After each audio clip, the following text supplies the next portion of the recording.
पहले कल मैंने आपको ग्रुप में स्टूडेंट के साथ एक बात शेयर की, तो मैंने कहा 2.5 मोल्स 2.5 मोल्स HCl। अक्सर स्टूडेंट्स ने सही जवाब दिया था बहुत अच्छे तरीके से। आ, कुछ एक दो स्टूडेंट्स ऐसे थे जिन्होंने कहा कि सर अगर ये हमें बता दें। तो 2.5 मोल HCl कितना ग्राम है? हाउ मच ग्राम? ये बहुत सिंपल सा सवाल है। हमने ये कहा था कि 1 मोल, कोई भी चीज अगर आप 1 मोल उठाएंगे, 1 मोल, तो आंखें बंद करके ये देख ले कि 1 मोल ऑफ HCl का मास कितना है। HCl का मॉलिक्यूलर वेट, ये आप लोगों ने कैलकुलेट किया कि H का HCl, H का 1 है, क्लोरीन का 35 है, तो ये आ जाएगा 36 ग्राम पर मोल, ये इसका मास हो गया। तो अगर 1 मोल 36 है, तो 2 मोल के लिए क्या होगा? 2 मोल के लिए हम लोग क्या करेंगे? फॉर 2 मोल, 2 को मल्टीप्लाई करेंगे 36 के साथ, ये आ जाएगा 72, आ जाएगा 72 ग्राम, आ जाएगा 72 ग्राम। बहुत आसान है। लेकिन मैंने 2.5 मोल्स कहा था। 2.5 मोल्स, उसके लिए आप लोग क्या करते हैं? 2.5 को मल्टीप्लाई करेंगे 36 के साथ, तो 91 अराउंड इतना ग्राम बन रहा था। ठीक है, ये एक तरीका है। दूसरा तरीका मैंने आपको प्रॉपर फार्मूला से दिया था। प्रॉपर फार्मूला प्रॉपर फार्मूला ये फार्मूला मैंने आपको बताया था। फार्मूला ये था, मोल्स के लिए हमने फार्मूला बताया।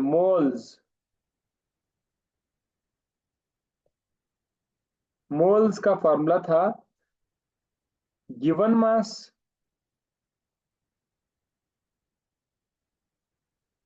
डिवाइडेड बाय मोलर मास, ये फार्मूला था। अब ये जो मैंने आपसे सवाल पूछा था कि 2.5 मोल्स कितना बनता है, 2.5 मोल्स से कितना ग्राम बनता है, तो इसका मतलब है कि मोल्स तो पहले से आपको दिया गया है, तो मोल्स, इसकी जगह आप मोल्स लिखेंगे। यहाँ पर मोल्स की जगह क्या लिखेंगे? 2.5 मैंने लिख लिया। 2.5 इज इक्वल टू, मैं क्या मांग रहा हूं? मैं मास मांग रहा हूं, गिवन मास मांग रहा हूं कि भाई इस 2.5 मोल का मास कितना है। तो यहां पर गिवन मास है, ये तो मुझे नहीं पता, ये मैं आपसे ले रहा था। और मोलर मास की जगह पर मोलर मास तो सबको पता होना चाहिए, ये मैं बार बार बता रहा हूँ भाई, मोलर मास तो सबको पता होना चाहिए, आप प्रैक्टिस कर चुके हो। मोलर मास का आप प्रेडिक्टेबल से करोगे। तो वो हमें पता चला कि ये 36 है, तो नीचे आप क्या लिखोगे? 36 आपने लिखा, मोलर मास 36 ग्राम पर मोल, जो आपकी मर्जी है। अब ये जो 36 है, इसको इक्वेशन की इस तरफ लेके चले। इक्वेशन, जो चीज डिवाइड हो रहा हो इक्वेशन की दूसरी तरफ जाए तो मल्टीप्लाई हो जाएगा। तो 2.5 के साथ मल्टीप्लाई हो जाएगा 36, इक्वल टू गिवन मास। यहां पर आपका मास, जो जो भी, अब अगर आप इसको मल्टीप्लाई करोगे, सो 91 something, 36 multiply by 2.5,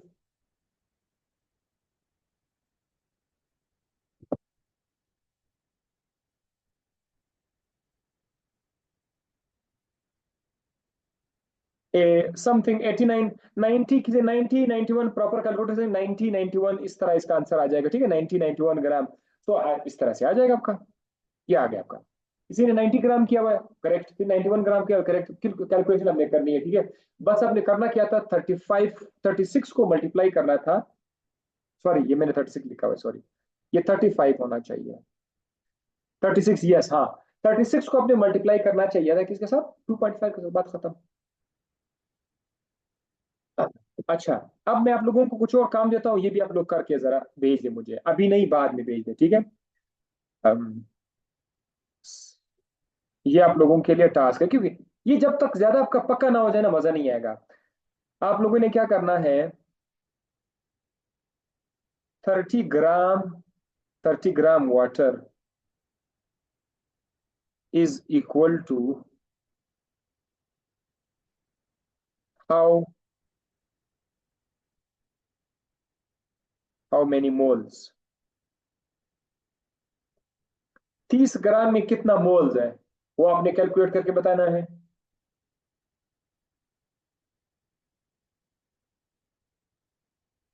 four moles of CO2 is equal to how much gram? 4 moles of carbon dioxide कितने ग्राम की इक्वल है? 30 ग्राम वाटर कितने मोल्स के बराबर है? तो मैं ये भी ग्राम से मोल बनाना, मोल से ग्राम बनाना, ये आप लोगों को ये दो काम करने हैं, ठीक है।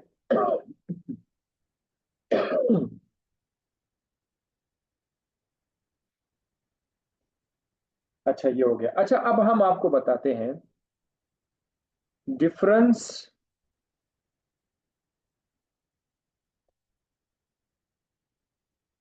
Difference between molecule and compound. इसको आज हम थोड़ा सा इसका जिक्र करते हैं। एक तरफ मैं मॉलिक्यूल लिख लेता हूं, मॉलिक्यूल, दूसरी तरफ मैं कंपाउंड लिख लेता हूं। अब ये एक जैसी चीजें हैं, थोड़ा सा फर्क है। मैं आपको बताऊंगा कि कहां पर मॉलिक्यूल कंपाउंड एक जैसे हो जाते हैं और कहां पर इनके में फर्क आ जाता है। आपने जहन में ये रखना है कि ये एक जैसे भी हैं और थोड़े अलग अलग भी है। कहां पर अलग अलग है वो आपको पता होना चाहिए, और कहां पर एक जैसे है वो भी आपको पता होना चाहिए। सो डेफिनेशन जरा देख ले। मॉलिक्यूल का डेफिनेशन देखें। केमिकल combination of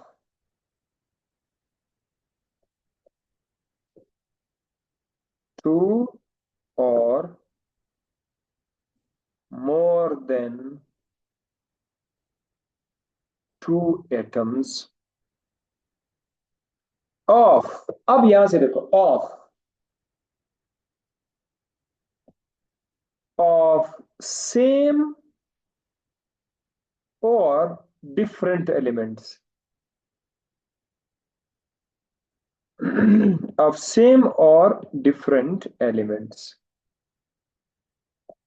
दो या दो से ज्यादा एटम्स एक तरह के एलिमेंट का या डिफरेंट एलिमेंट का अगर आपस में कंबाइन हो जाए तो वो मॉलिक्यूल बनता है। अब मैं आपको एग्जांपल बताता हूं।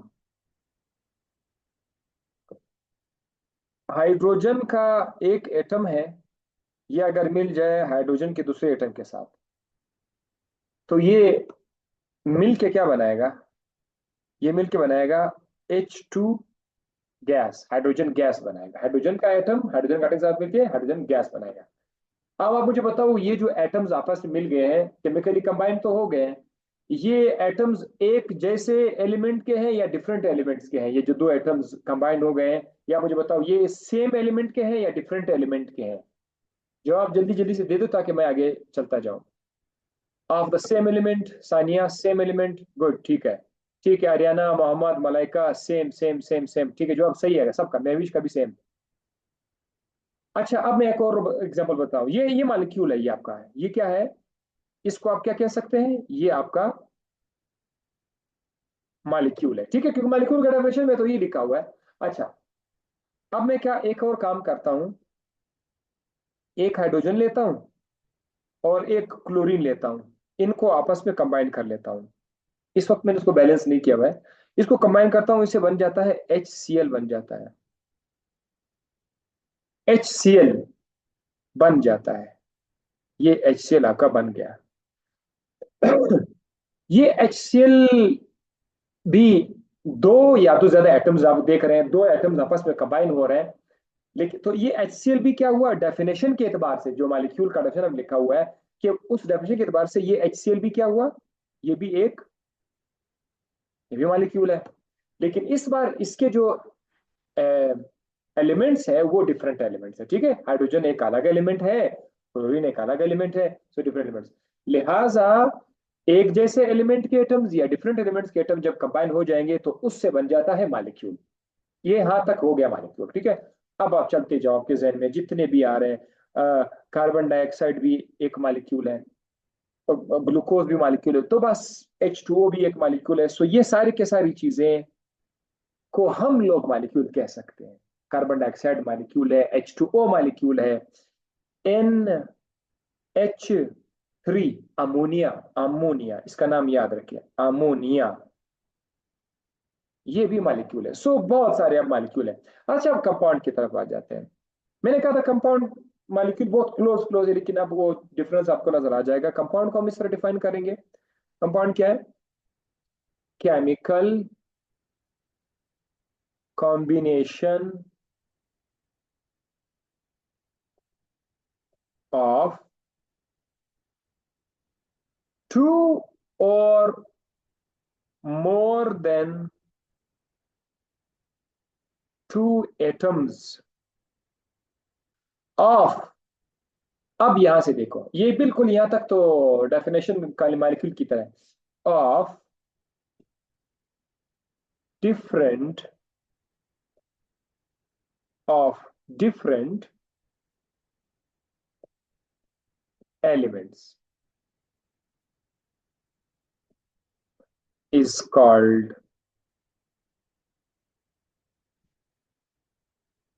compound। अब आपको समझ आ गया होगा कि मॉलिक्यूल और कंपाउंड कितना क्लोजली मैच करते हैं। Molecule and compound. कंपाउंड के लिए है कि एलिमेंट्स का डिफरेंट होना लाजमी है, मॉलिक्यूल के लिए वो सेम हो या डिफरेंट कोई फर्क नहीं पड़ता। तो इस डेफिनेशन के एतबार से, इस डेफिनेशन के एतबार से हाइड्रोजन का एक एटम कंबाइन हो जाता है क्लोरीन के एक एटम के साथ, और इससे बन जाता है HCl। तो आप लोग मुझे बताओ H+Cl HCl बना, ये कंपाउंड है या मॉलिक्यूल है? हाँ, कह सकते हैं आप इसको, क्या कह सकते हैं? HCl जो अभी बना कंपाउंड है, मॉलिक्यूल है, या दोनों है? जवाब दो। Both compound molecule correct. एमन कह रही है, अरिशा कह रही है सर दोनों है। एमन कह रही है दोनों है। सैफुल्ला कह रहे हैं बहुत बहुत अजवा। Both compound and molecule, yes yes. जिसका मतलब ये है कि आप लोग ये चीज, ये आप लोग समझ गए। ठीक है। सो जहां पर अब हम केमिस्ट्री में जाएंगे, तो केमिस्ट्री में हम लोग है तो हमारे सामने कंपाउंड ही है, उसमें तो कोई शक ही नहीं है। जो कुछ भी आपको नजर आएगा सब कंपाउंड्स ही तो है। जो केमिस्ट्री में जितने भी केमिकल्स आपके सामने, वो सब कंपाउंड ही तो है। लेकिन हम लोग क्या करेंगे, हम कहते हैं कि फलाना कंपाउंड का मॉलिक्यूल है, इतने मॉलिक्यूल है। कंपाउंड, ये इस कंपाउंड के 10 मॉलिक्यूल है, इस कंपाउंड के भी। तो मॉलिक्यूल का लफ्ज अक्सर आपको नजर आएगा। ठीक है। एक और डेफिनेशन भी है मॉलिक्यूल का, जरा देखो मॉलिक्यूल का एक और डेफिनेशन भी है। आ molecule is the smallest unit of a compound। ये भी मॉलिक्यूल का एक डेफिनेशन है। एक कंपाउंड का छोटा यूनिट मॉलिक्यूल कहलाता है। एक कंपाउंड का छोटा यूनिट। मैं आपको इस तरह मिसाल मिसाल बताऊंगा कि ये एक डब्बा है, इस डब्बे के अंदर पानी है, इस डब्बे के अंदर पानी है, ये देखो।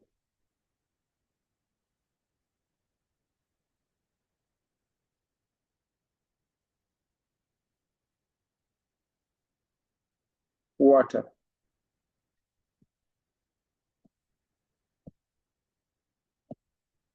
ये जो मैं कहता हूं कि इस डब्बे के अंदर वाटर है, वाटर, तो जेन में फौरन आ जाएगा कि water is a compound. Water is what? Water is a compound. तो देखो पूरा प्याले में कंपाउंड है, वाटर पड़ा हुआ है, वाटर इज अ कंपाउंड। अब अगर मैं इस प्याली के अंदर जो पानी आपको नजर आ रहा है, अगर हम इसके अंदर गौर से जूम करके अंदर चले जाए पानी के अंदर, तो देखो, अगर आप देखो वहां पर आपको इस तरह छोटे छोटे यूनिट्स नजर आएंगे।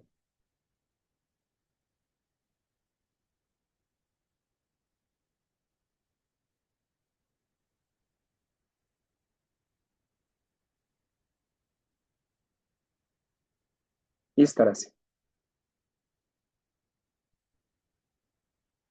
ये छोटे छोटे यूनिट्स जो आपको नजर आ रहे हैं, पानी ही है, पानी के अंदर ये एक छोटा यूनिट है वाटर का। तो अगर मैं इसको बाहर निकाल दूं, इसको ऐसे मैं अगर एक यूनिट को मैं अगर बाहर निकाल दूं, तो एक यूनिट जो होगा उसके अंदर दो हाइड्रोजन होंगे, एक ऑक्सीजन होगा, H2O। इसका मतलब ये है कि ये एक डॉट, ये एक H2O है, ये दूसरा H2O है, ये तीसरा H2O है। यानी पानी के अंदर बेइंतहा ज्यादा H2O के मॉलिक्यूल्स हैं। तो अब आपको पता चल गया, ये जो आपने बीकर के अंदर से जो एक छोटा यूनिट निकाला, हम कहते हैं it is the smallest unit of water, smallest unit of water. ये आजादाना एग्जिस्ट कर सकता है, एक अलग अलग एग्जिस्ट कर सकता है, एक H2O, दूसरा H2O, तीसरा H2O, चौथा H2O, पांचवा H2O, बहुत सारे H2O अलग अलग मिल सकते हैं आपको बीकर में। आप उसको काउंट कर सकते हैं, 11 करोड़, 12 करोड़, 10 लाख, 10,000, 10, 20, ये मालिक्यूल्स को काउंट कर सकते हैं। ठीक है। आप हाथ से नहीं कर सकते, लेकिन अलग फार्मूला आते हैं, मैं आपको बताऊंगा, जादूगरी फार्मूला है, आपको नंबर ऑफ मालिक्यूल्स का पता चल जाएगा। ठीक है, सो ये था difference between the molecule and compound. अब हो सकता है कभी आपसे कोई शख्स सवाल पूछे, जाहिर है आजकल लोग घर में कोई सीनियर बंदा वो सवाल पूछे कि चलो मैं चेक करता हूँ किसने कितना सीखा है कितना नहीं सीखता है, वो आपसे सवाल पूछते हैं। वो आपसे ये सवाल पूछते हैं कि मुझे बताओ क्या कोई ऐसा और क्या कोई ऐसा मॉलिक्यूल है जो इस डेफिनेशन पे पूरा पूरा नहीं उतर रहा। तो आप क्या जवाब दो, क्या ऐसा कोई मॉलिक्यूल है जो इस डेफिनेशन पे पूरा नहीं उतर रहा? आज आपने जवाब, उसके आपके जहन में कोई जवाब आ रहा है, मुझे बताओ, शाबाश।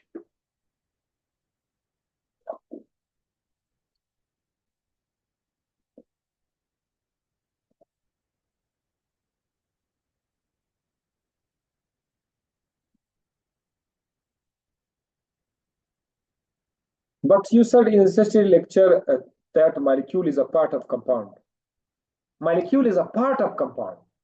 तो बस समझ रहे कि molecule is a smaller unit of a compound, तब इस तरह इसका पार्ट हो गया। ठीक है, जरा है, आप मॉलिक्यूल इज स्मॉलेस्ट। आर्याना कह रही है कि ये NaCl है, नहीं, NaCl का तो वैसे मॉलिक्यूल बनता नहीं है। मैं बता रहा हूँ, मेरा सवाल ये है कि क्या आपके जहन में कोई ऐसा एग्जांपल आ रहा है कि वो है तो मॉलिक्यूल, है तो मॉलिक्यूल, लेकिन वो मॉलिक्यूल का डेफिनेशन पे नहीं उतर रहा। आप किसी ने NaCl लिखा, NaCl तो मॉलिक्यूल की शक्ल में पहले से बताया, तो एग्जिस्ट नहीं करता मॉलिक्यूल की शक्ल में। HCl तो मॉलिक्यूल है, वो तो डेफिनेशन को फॉलो कर रहा है। सैफुल्लाह कह रहा है कि मुझे नहीं पता। इसका मैं आपको एक जवाब बताता हूँ, ठीक है। वो जवाब क्या है? Noble gases, noble gases, noble gases में आपने नाम सुना होगा हीलियम का। हीलियम जिसको He लिखा जाता है पीरियोडिक टेबल में, नियॉन को Ne लिखा जाता है। ये थोड़ा सा आप कह सकते हैं कुछ एक्स्ट्रा है जो आपको मैं बता रहा हूँ, वैसे भी आपने बाद में सीखना है, लेकिन आज भी मैं बता रहा हूँ। मुझे ऐसा लगता है कि ये अभी मुझे नहीं बताना चाहिए था, लेकिन बस क्या करें, हो गया। Helium is a single atom. Helium एक सिंगल एटम है, ठीक है, जैसे आपको पेरियोडिक मिला है। नियॉन भी क्या है? Neon is a single atom. लेकिन साइंटिस्ट या केमिस्ट कह रहे हैं कि ये दोनों ये दोनों मॉलिक्यूल है, ये दोनों मॉलिक्यूल है। अब ये साइंसदान पागल है, इसका दिमाग खराब है कि ये इनको मॉलिक्यूल कह रहे हैं। क्यों इनका दिमाग खराब है, बताओ भाई। साइंसदान कह रहा है कि ये दोनों मॉलिक्यूल है, तो इसका दिमाग क्यों खराब है? ये साइंटिस्ट क्यों ऐसा कह रहा है? आप लोगों के जहन में इस पर एतराज क्या होना चाहिए कि आप एतराज करेंगे? आप क्या एतराज करोगे? जरा इस केमिस्ट को जवाब में अब क्या बताओगे? इसका जवाब दो जो, शाबाश। Because it cannot react, sir, because noble gases exist freely in nature. Compound can be called a molecule, but every molecule can't be called a compound. Every molecule can't be called a compound. Yes, आप कह सकते हैं, जैसे कि hydrogen एक molecule, इसको आप नहीं कह सकते हैं। इतराज, अब they exist as a diatomic molecule because stable. नहीं नहीं नहीं, आप लोग इसका जवाब दे रहे हैं यार, आप लोग कमाल के लोग हो। आप लोग मुझे ये जवाब ना दे कि ये हीलियम क्यों मॉलिक्यूल है।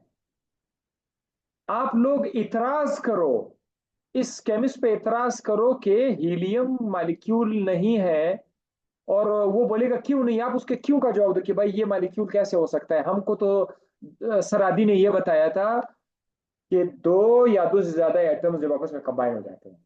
आप लोगों के दिमाग में वो डेफिनेशन भूल गया, मैंने बताया था। आपको ही क्या रहा है, गैसेस है नो एटम मॉलिक्यूल फॉर फलाना फलाना फलाना, किधर किधर जा रहे हैं। यही तो हमारी कौम की एक बहुत बड़ी पहचान है, हम लोग सवाल गौर से सुनते नहीं है। आप लोग इतराज ही इतराज करो कि भाई डेफिनेशन के मुताबिक जब दो या दो से ज्यादा एटम्स आपस में कंबाइन हो जाते हैं तब मॉलिक्यूल बनता है। हीलियम तो एक सिंगल एटम है, तो ये तो डेफिनेशन पे नहीं उतर रहा। आप समझ आ गया सवाल? अब आपको समझ आ गया कि नहीं आया? Because helium element is compose of same atoms. तो जवाब आपका क्या होना चाहिए? सवाल जो मैंने आपको बताया था सर, यस सर आ गया है। अच्छा, अब उसको समझ आ गया सैफ अली खान को। मैंने जो आपको डेफिनेशन लिखवाया था उस डेफिनेशन में यह था कि दो या दो ज्यादा एटम्स कंबाइन होकर फिर मॉलिक्यूल बनेगा। ये हीलियम तो सिंगल एटम है, तो इसको मॉलिक्यूल क्यों कहा जाता है? ये जवाब अब वो है जो आप लोगों ने मुझे पहले दिया था। ठीक है, ये डेफिनेशन पे नहीं उतर रहा, ये डेफिनेशन पे नहीं उतर रहा। अगर कोई केमिस्ट कहे कि हीलियम मॉलिक्यूल है, इसका मतलब है हमारे पास एक थर्ड डेफिनेशन भी मॉलिक्यूल का आ गया है। ठीक है, मॉलिक्यूल के लिए क्या है? Molecule is a particle which can exist freely। ये मॉलिक्यूल का एक तीसरा डेफिनेशन आ गया। एक ऐसा पार्टिकल जो एग्जिस्ट कर सकता है फ्रीली, हम उसको मॉलिक्यूल का नाम दे सकते हैं।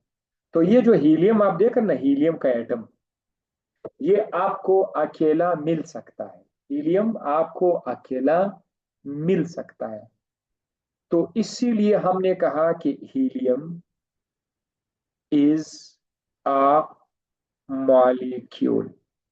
इसीलिए हमने कहा कि हीलियम एक मॉलिक्यूल है। क्यों? अब आप जवाब दे दो, हीलियम क्यों एक मॉलिक्यूल है? सब क्या बोलेंगे? टाइप करो, why helium is a molecule. इसका जवाब दे दो, अब बताओ व्हाई, क्यों ये मॉलिक्यूल है?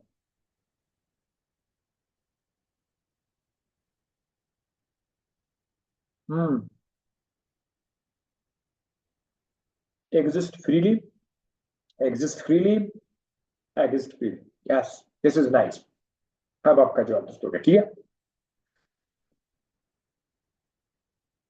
हाँ ठीक है, बस आप समझ आ गए, ठीक है। अब देखो, मेरे से एक स्टूडेंट ये सवाल पूछ सकता है कि सर, हाइड्रोजन का एटम, हाइड्रोजन का एटम, क्या इसको मॉलिक्यूल कह सकते हैं हम? सवाल है, नन्ना मुन्ना सा सवाल है।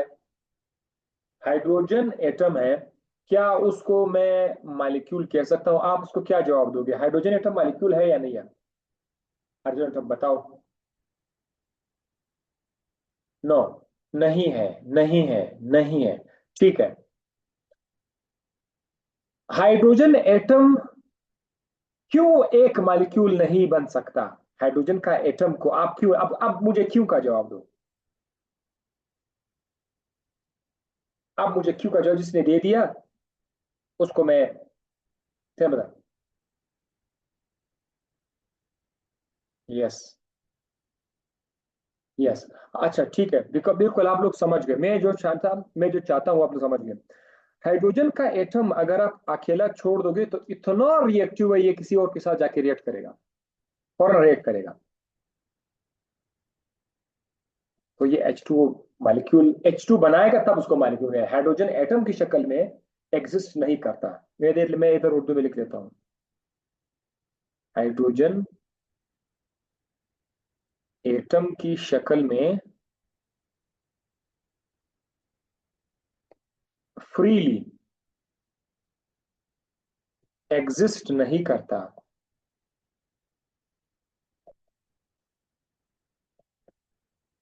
तो एक बहुत बड़ी लंबी सी बहस चढ़ गई मॉलिक्यूल और कंपाउंड के दरमियान फर्क लाने में, और उन चीजों को भी डिस्कस किया आज कि जो हम बाद में बताने वाले थे लेकिन आज आपको बता दिया। चले। अच्छा, अब मुझे मुतबा की खुशी है कि हम लोगों ने मोल सीख लिया। ठीक है, मोल हम लोगों ने सीख लिया कि मोल क्या चीज है। मेरा मेरा आप एक से आपसे एक सवाल है। क्या हर एलिमेंट का, हर मॉलिक्यूल का मोल होता है, मोल, या मोल चंद मॉलिक्यूल के लिए बोला जाता है? सवाल का जवाब दे दो। क्या मोल हर एलिमेंट मॉलिक्यूल के लिए बोला जाता है या कुछ खास के लिए? हम्म।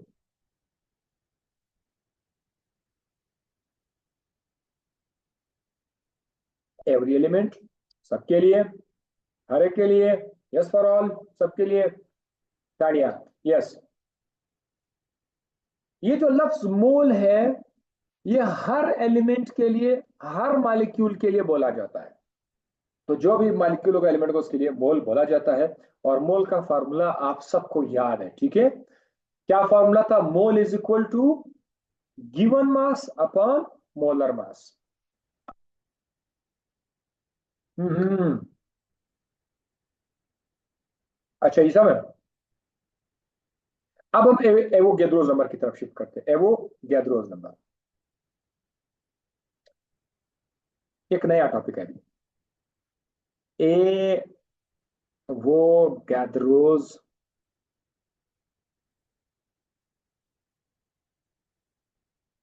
नंबर, एवो गैद्रोज नंबर। यहां से अब हम एक नया स्टार्ट लेते हैं। नन्ना मुन्ना सा सवाल है, जैसे कि पहले से भी आप लोगों से सवाल पूछा जाते हैं। नन्ना मुन्ना सा सवाल है। एक स्टूडेंट है, उसने अभी अभी ये बात सीख ली है कि अगर वो 18 ग्राम H2O ले लेता है, देन इट इज कॉल्ड 1 मोल। ये मैं अपने से बोल रहा हूं, ये हकीकत है। 18 ग्राम पानी 1 मोल के बराबर है। ये आप लोगों के लिए कोई नई चीज है या आप लोगों ने सीखी भी, ऑलरेडी डन? बताओ।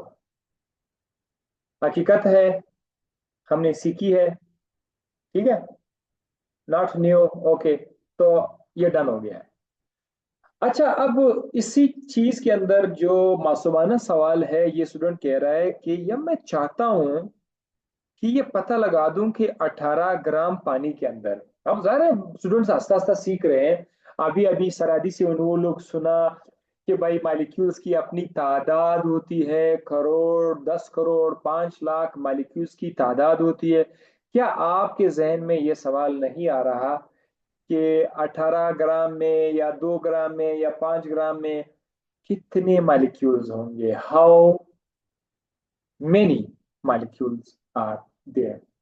ये सवाल है या नहीं आप लोग के जहन में आ रहा है? क्या आप लोग चाहते हो कि आपको किसी चीज के अंदर मॉलिक्यूल्स की तादाद का पता चले? Do you want to get the number of molecules? क्या आप लोग चाहते हो कि हाँ, यस यस, हम बड़े एक्साइटेड है इसके लिए कि यार हमें पता चलेगा यार इसमें मॉलिक्यूल्स की तादाद कितनी है। तो जी हाँ, मैं आप लोगों के लिए इसके लिए एक जादू वाला फार्मूला बताता हूं। मैंने नहीं लाया है, किताब, आपकी किताब में एक फार्मूला दिया हुआ है, उससे आपको पता चल जाएगा।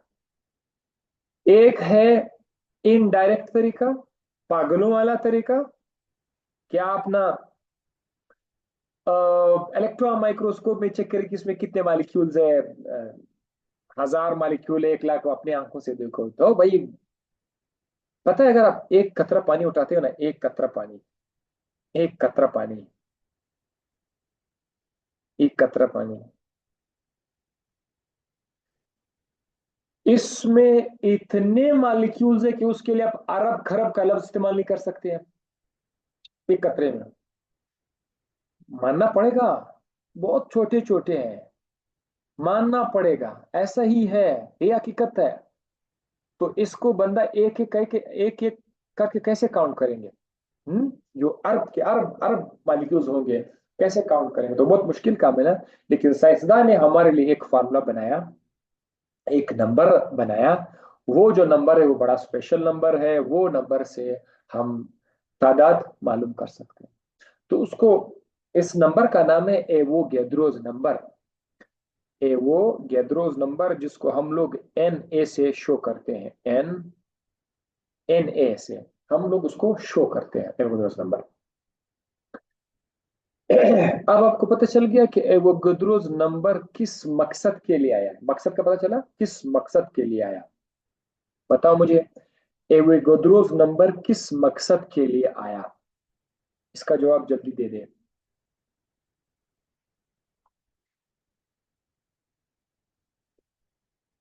तो find the number of molecules, yes. To find the number of molecules, more calculation in a mole, good, yes.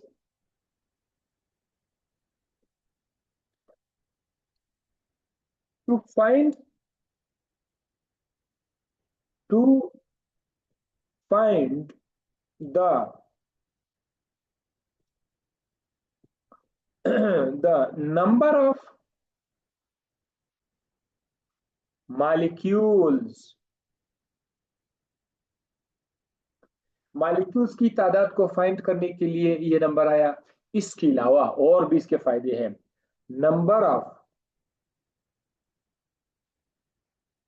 Atoms, हाँ भाई, एटम्स की तादाद के लिए भी यही नंबर है। नंबर ऑफ मॉलिक्यूल्स को फाइंड करने के लिए, नंबर ऑफ एटम्स को फाइंड करने के लिए, और नंबर ऑफ आइंस के लिए। ये सब नंबर के लिए हम लोग इस्तेमाल करते हैं एवोगैड्रोस नंबर। ठीक है, कैसे फाइंड करते हैं, अब वो मैं आपको तरीका बताता हूं। जरा ये देखें, ये भी बिल्कुल जादू है, बस आपको यकीन करना पड़ेगा, फिर आपके लिए चीजें आसान हो जाएगी। तो देखते जाइए।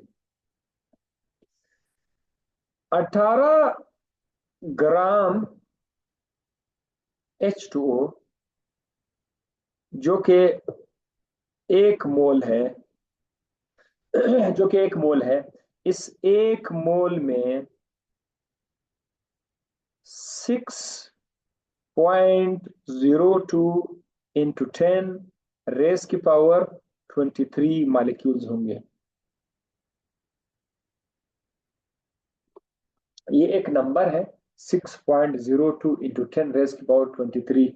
ये जो प्यारा सा नंबर है, ये वाला नंबर, ये है आपका एवोगैड्रोस नंबर। ये है आपका एवोगैड्रोस